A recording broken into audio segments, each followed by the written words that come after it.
Welcome back to my channel. In today's video we're going to go over active transport across cell membranes. Active transport is one way of transporting molecules across cell membranes. Active transport requires energy input as the molecules are moving against the concentration gradient, so from a low concentration to a high concentration. Active transport involves the use of carrier proteins, also known as protein pumps. One type of active transport is primary active transport. This is when active transport through these protein pumps directly uses ATP to move the molecules against the concentration gradient. An example of primary active transport are sodium-potassium pumps. Sodium-potassium pumps are integral membrane proteins, and also an example of an antiporter, as it is involved in the co-transport of molecules going in different directions, sodium out of the cell and potassium into the cell.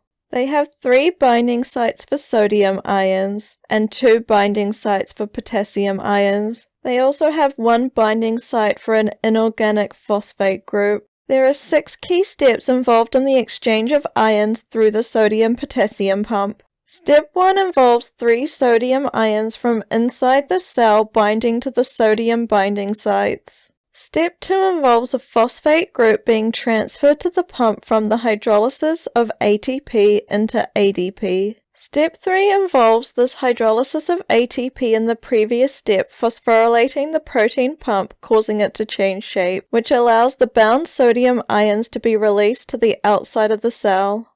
Step 4 involves the now exposed potassium binding sites binding with 2 potassium ions from the outside of the cell. Step 5 involves the phosphate group being released, causing the protein pump to return to its original shape.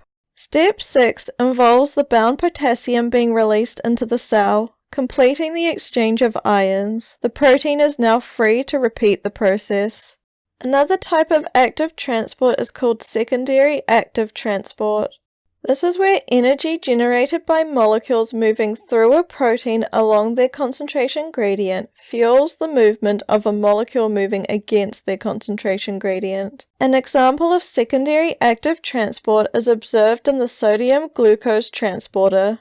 The sodium-glucose transporter is an example of a symporter, as it is involved in the co-transport of molecules going in the same direction, both sodium and glucose going into the cell.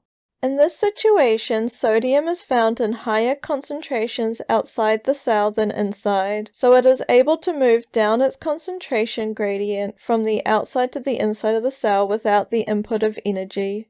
Glucose, on the other hand, has a high concentration on the inside, so to get inside the cell it would be against the concentration gradient and require energy.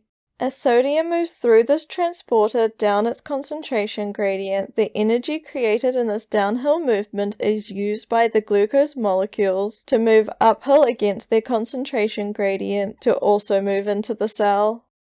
Thank you for watching. If you want to support this channel, please subscribe and check out more of my videos.